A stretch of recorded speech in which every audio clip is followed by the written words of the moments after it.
Salam sejahtera, hari ini kumpulan kami akan membuat pembentangan e-book tentang ekonomi mampan ke arah kecemerlangan pendidikan digital iaitu untuk GPPP 1092 dan JSC 1082.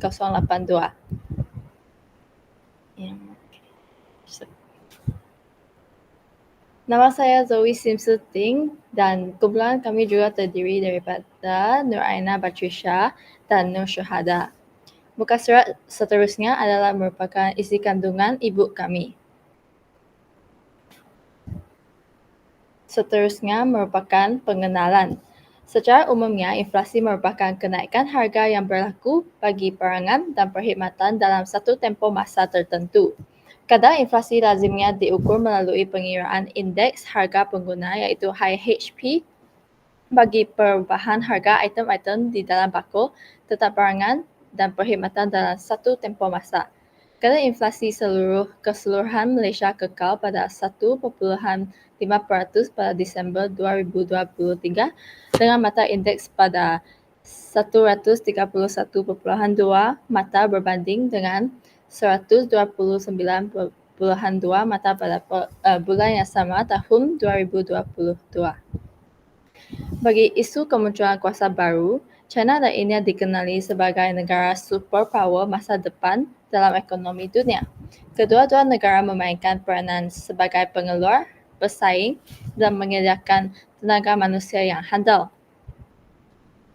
Seterusnya saya akan membentangkan tentang aspirasi dan hala tuju anjakan ke-7. Kementerian Pendidikan Malaysia telah memperkenalkan Pelan Pembangunan Pendidikan Malaysia PPPM pada tahun 2013 hingga tahun 2025 untuk menyediakan pendidikan terbaik kepada semua murid. Pembangunan pendidikan dirangka berasaskan 3 objektif yang khusus seperti yang berikut.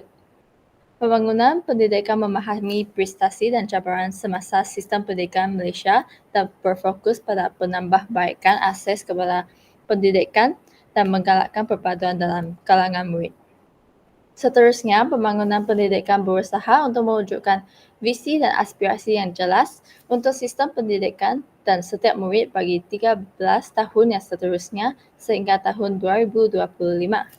Tambahan pula, pembangunan pendidikan berusaha untuk menggariskan program transformasi yang menyeluruh untuk sistem pendidikan yang membolehkan sistem ini memenuhi permintaan baharu serta menyokong transformasi pendidikan awam. Anjakan ketujuh sistem pendidikan adalah untuk dengan menggunakan ICT untuk meningkatkan kualiti pembelajaran di Malaysia. Penggunaan teknologi maklumat dan komunikasi dalam pengajaran dan pembelajaran pada hari ini dilihat sangat penting. ICT merujuk kepada teknologi seperti perkakasan, perisian, telekomunikasi dan rangkaian sama ada dalam bentuk yang nyata. Sebagai contoh, komputer peribadi. ICT dalam pendidikan penting kerana dapat meningkatkan kecekapan dan keberkesanan hasil pembelajaran. Hal ini kerana guru dapat membuat persiapan dan bersedia dengan lebih awal dalam menjalankan proses pengajaran dan pembelajaran. Melalui cara ini, guru dapat mencari maklumat berkenaan dengan pengajaran dengan lebih baik, seterusnya dapat menyampaikan kepada pelajar secara berkesan. Seterusnya, saya akan membentangkan tentang 5 aspirasi sistem pendidikan negara. Pertamanya merupakan aspirasi sistem pendidikan negara untuk memajukan akses kepada kejayaan. Pendidikan ini untuk semua kanak-kanak Malaysia tanpa mengira latar belakang sosioekonomi untuk membantu mereka mencapai potensi tertinggi. Seterusnya merupakan aspirasi sistem pendidikan untuk meningkatkan kualiti standard antarabangsa.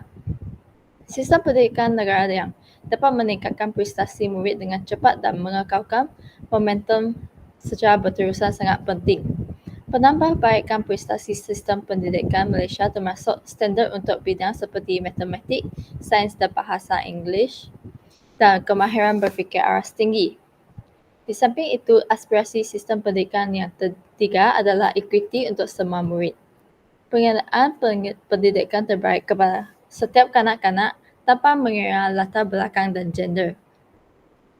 Tambahan pula, aspirasi sistem pendidikan adalah untuk memupuk perpaduan kalangan murid. Interaksi dengan individu berbagai latar belakang mengajar murid untuk menerima kepelbagaian. Akhir sekali, aspirasi sistem pendidikan terakhir adalah untuk pelaksanaan percakapan tinggi.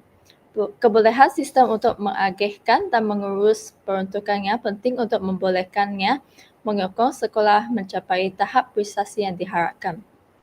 Seterusnya, Salary Syuhada akan meneruskan pembentangan kami pada hari ini. Baiklah, saya akan meneruskan kepada isu inflasi di Malaysia. Inflasi merujuk kepada peningkatan berterusan dalam harga barangan dan perkhidmatan dalam satu tempoh masa tertentu. Dengan kata lain, nilai mata wang menurun dan harga barang meningkat. Peningkatan inflasi yang sederhana boleh menjadi faktor positif dalam pertumbuhan ekonomi. Tetapi, apabila inflasi menjadi terlalu tinggi atau tidak terkawal, ini boleh mempunyai kesan negatif yang signifikan terhadap sosioekonomi rakyat. Inflasi Malaysia meningkat dengan kadar perlahan 33% pada April 2023 dengan mata indeks harga pengguna IHP mencatatkan 130.0 berbanding 125.9 pada bulan yang sama pada tahun 2022 menurut Jabatan Perangkaan Malaysia.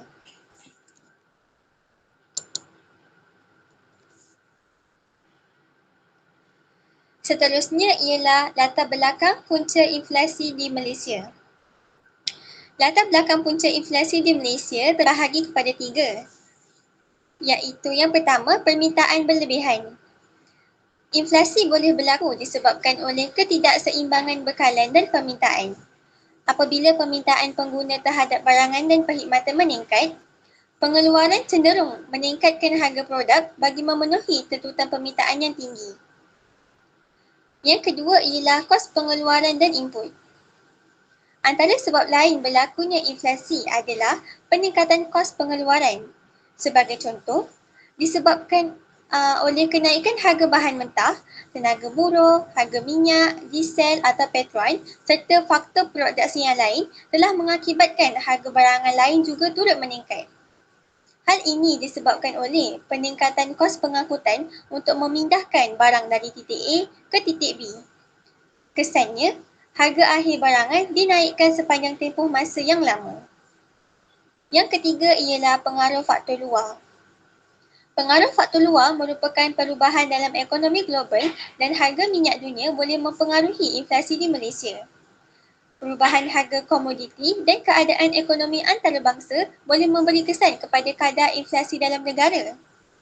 Contohnya, apabila harga USD meningkat, maka harga jualan juga turut menaik mendadak.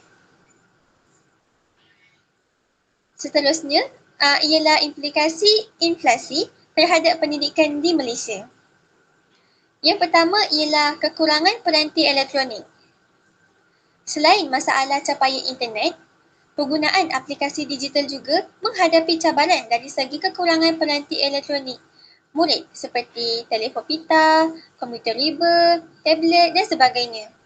Hal ini dapat dibuktikan melalui hasil dapatan kajian kesediaan murid dalam pembelajaran secara talian yang telah dilaksanakan oleh Kementerian Pendidikan Malaysia. Menurut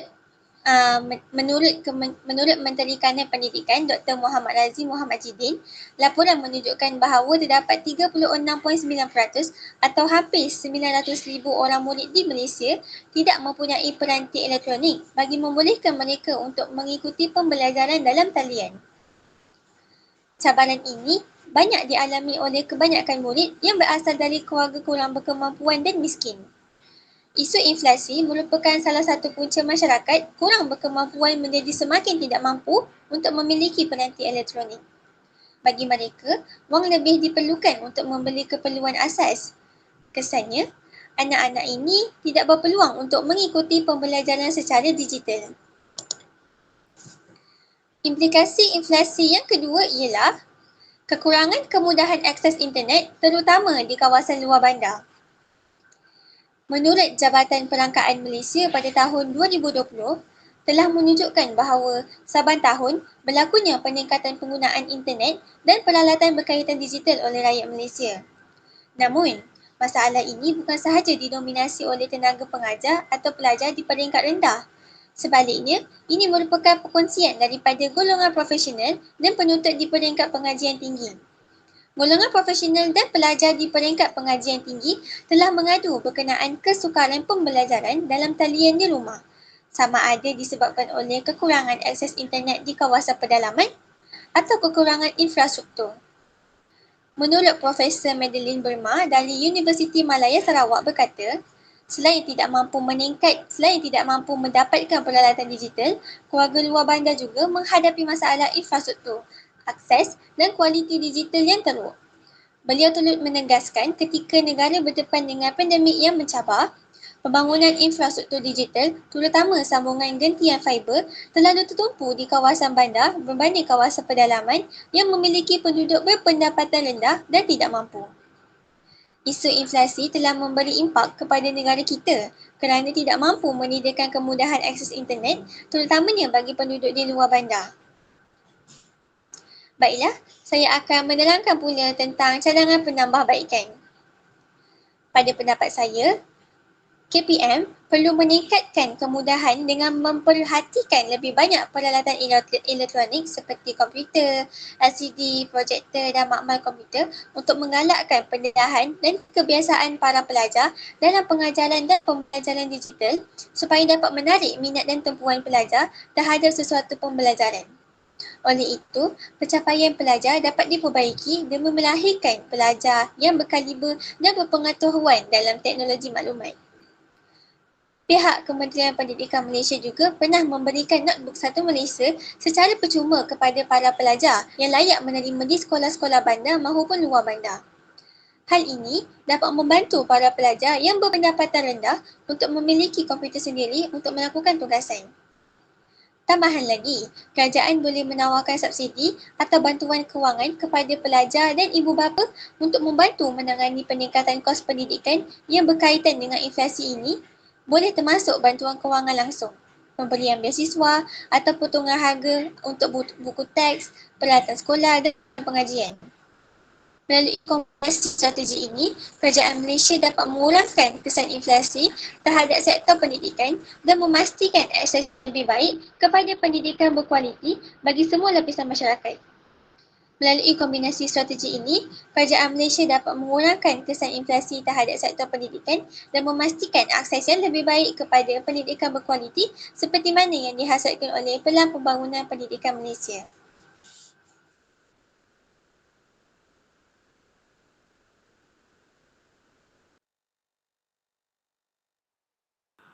Jadi, seterusnya saya akan sambung kepada kemunculan kuasa baru.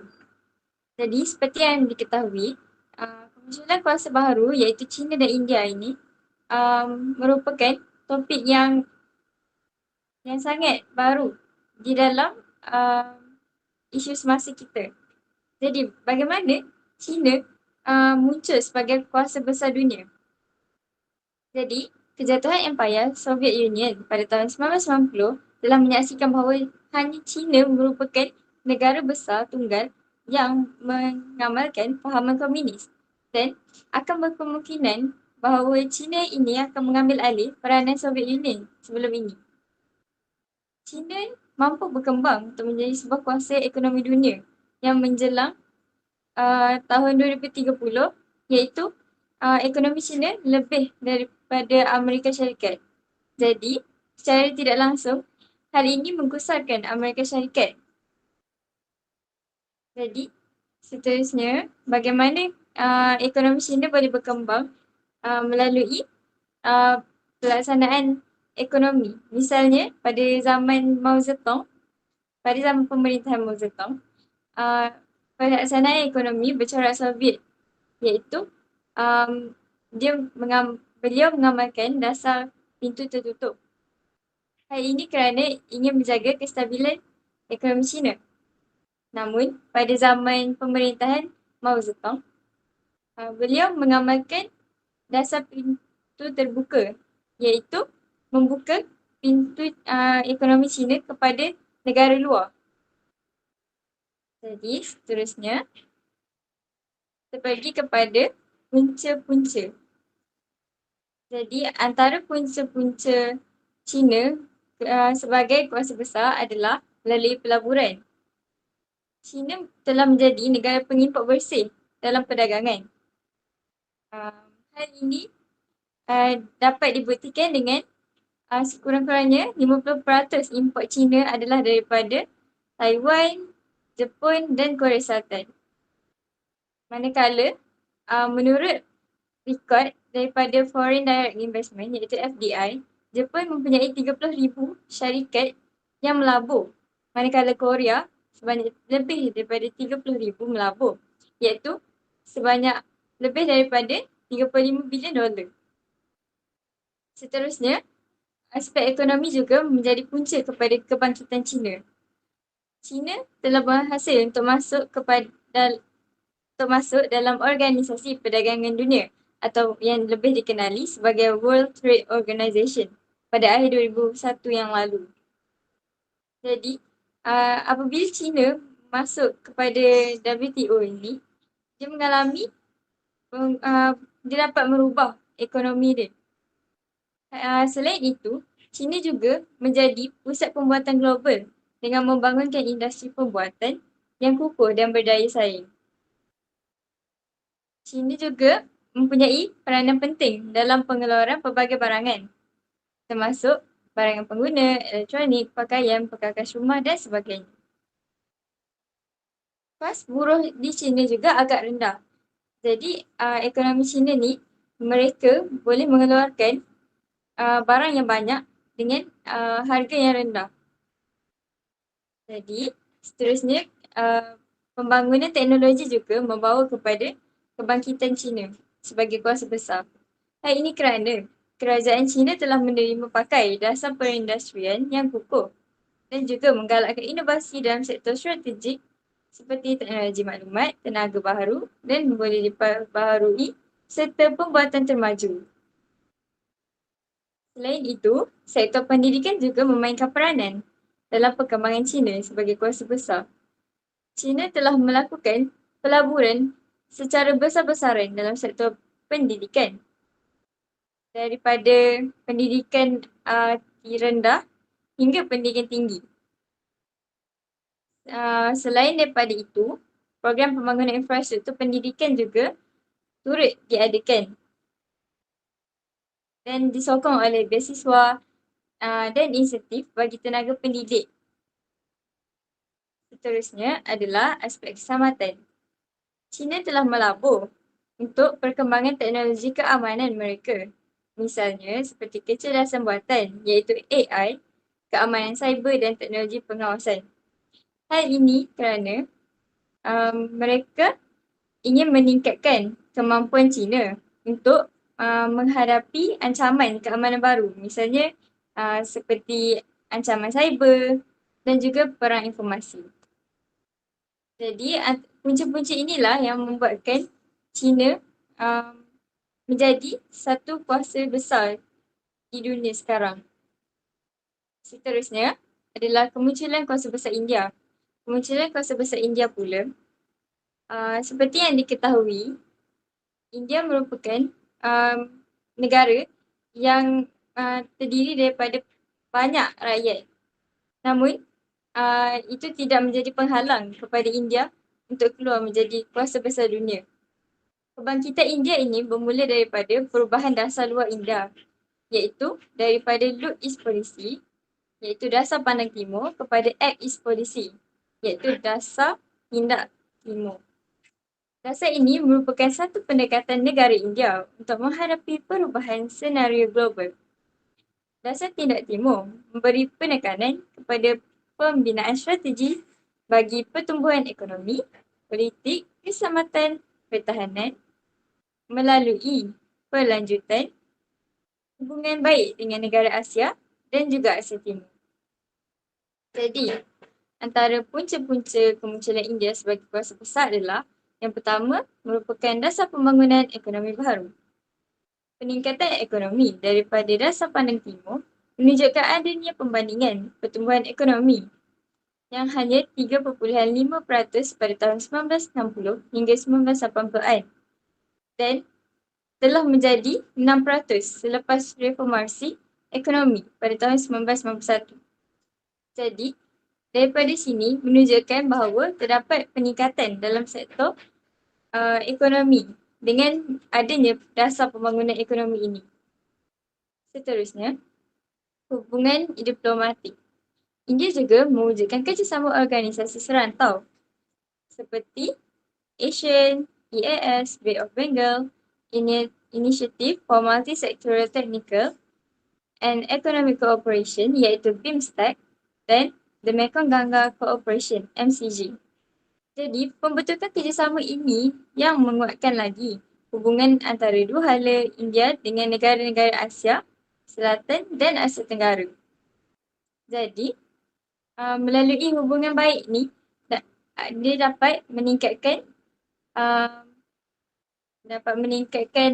ekonomi melalui import dan ekspor barang dan juga dapat meningkatkan keselamatan negara India. Seterusnya, India juga yang jadi pengeksport yang dianggarkan berjumlah USD 112 bilion dan import pula sekitar USD 187.9 bilion. Antara barang-barang India adalah tekstil, barang kemas, hasil kejuruteraan dan pakaian. Jadi, barang-barang ini adalah barang-barang ekspor yang utama. Selain daripada itu, India juga membekalkan minyak mentah, jentera, baja dan kimia, iaitu merupakan bahan import utama. India juga terkenal dengan tanam-tanaman mereka, kronit, arang, intan, biji besi dan sebagainya. Jadi, antara 20 Jadi seterusnya, dalam sektor pendidikan, India juga telah menawarkan beasiswa kepada pelajar-pelajar mereka untuk menyambung pembelajaran mereka di peringkat yang lebih tinggi.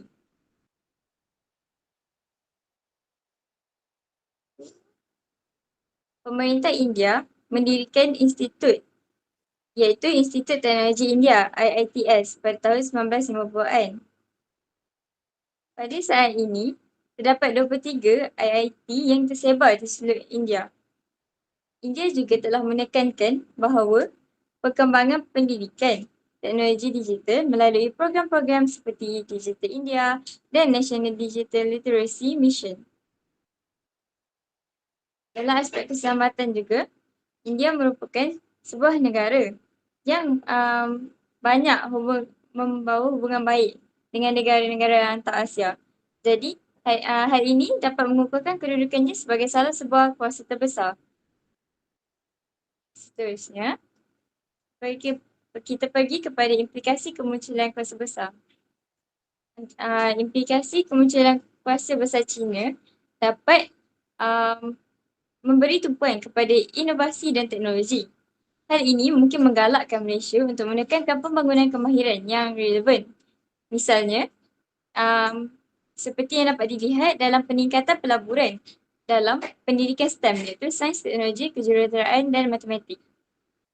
Seterusnya, kerajaan Malaysia mungkin akan menggalakkan pelabur asing dalam sektor pendidikan seperti pembinaan sekolah, kolej dan infrastruktur.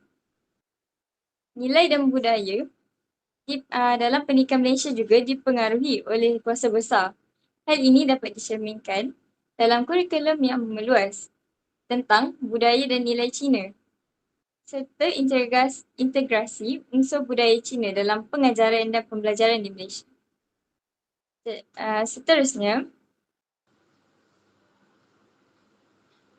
implikasi kuasa baru India dalam pendidikan Malaysia mungkin akan termasuk daripada peningkatan kepelbagaian kurikulum untuk memasukkan aspek budaya, sejarah dan bahasa India ke dalam pembelajaran. Dengan ini, ia dapat membantu untuk meluaskan pemahaman pelajar Malaysia tentang budaya global dan memperkaya pengalaman pembelajaran mereka. Seterusnya, peningkatan akses kepada pendidikan tinggi juga adalah salah satu implikasi terhadap PPM kerana India adalah salah satu negara dengan industri pendidikan tinggi yang berkembang pesat, termasuklah institusi pendidikan tinggi yang terkenal. Jadi, hal ini dapat memberi peluang kepada pelajar Malaysia untuk mengakses program pendidikan tinggi di India melalui pertukaran pelajar atau beasiswa. India juga terkenal dengan keusahawanan dan inovasi yang tinggi, misalnya dalam bidang teknologi maklumat dan bioteknologi. Jadi, hal ini dapat menjadikan pendidikan Malaysia memberi tumpuan untuk meningkatkan dan membangunkan kemahiran keusahawanan dan inovasi dalam kurikulum pendidikan serta memberi latihan untuk menjadikan graduan yang baik untuk bersaing dalam pasaran kerja global.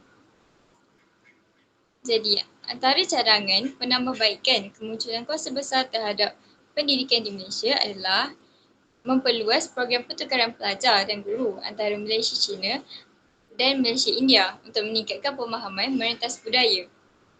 Selain itu, dapat mewujudkan kurikulum pendidikan yang merangkumi aspek budaya, sejarah dan bahasa Cina dan India untuk memperkayakan lagi pengalaman pembelajaran pelajar Malaysia dan menghadapi dan menyiapkan mereka untuk menghadapi era globalisasi ini.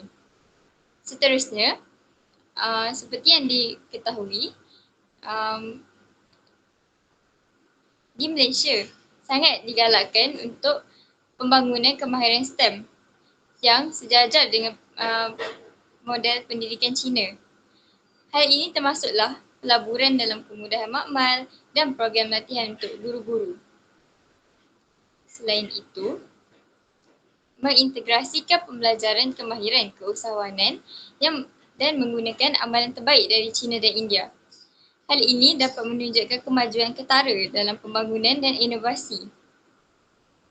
Jadi, seterusnya adalah menggalakkan pertukaran pengetahuan. Jadi, seterusnya adalah menggalakkan pertukaran pengetahuan dan pengalaman antara profesional pendidikan dan tenaga kerja di Malaysia, China dan India melalui persidangan bengkel atau latihan.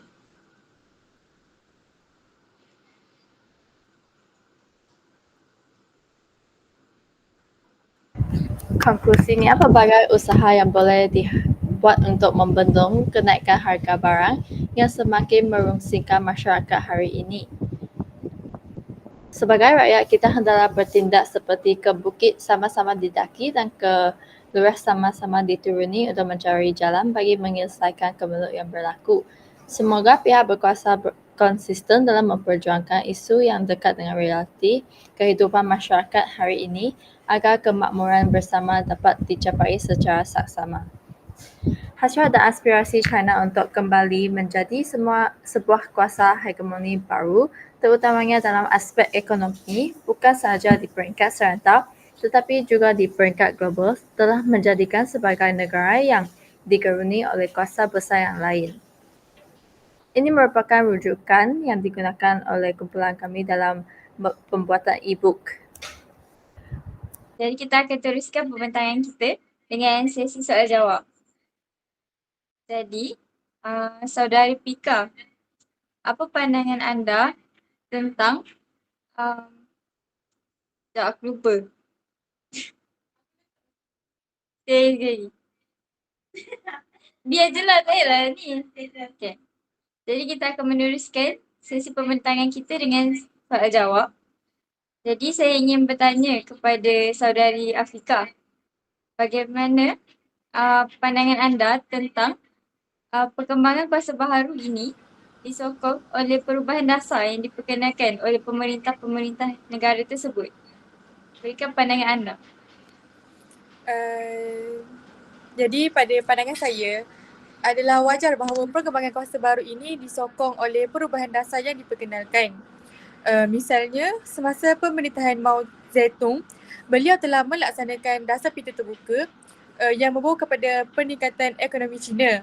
Manakala di India pula, perubahan dasar Look East Policy kepada Act East Policy menjadi asbab kepada kebangkitan semula negara tersebut. Jadi terima kasih kepada saudari Afika yang sangat jelas penerangan anda. Jadi seterusnya soalan yang kedua daripada saudari Nur Syuhada. Seterusnya, untuk soalan yang kedua, apakah cara-cara untuk meningkatkan penggunaan digital dalam sektor pendidikan walaupun negara tersebut menghadapi isu inflasi? Bolehkah saudari Aisyah memberikan pendapat?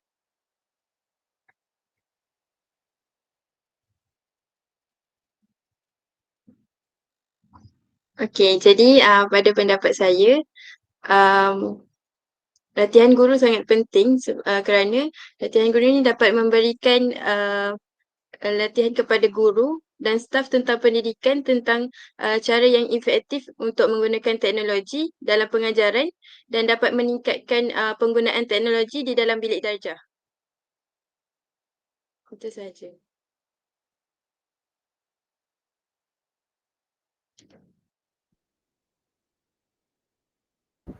Okey, seterusnya saya nak tanya, siapa-siapa pun boleh jawab pada pendapat anda, adakah anjakan ketujuh penting dalam pendidikan?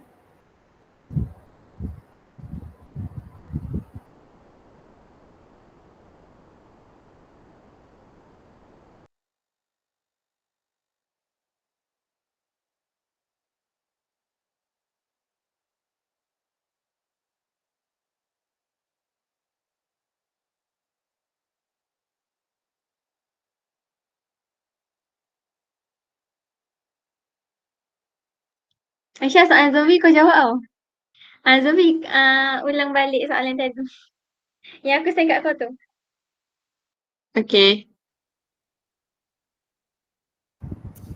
Okey, seterusnya saya nak tanya saudari Aisyah tentang pada pendapat anda, adakah anjakan ketujuh penting dalam pendidikan?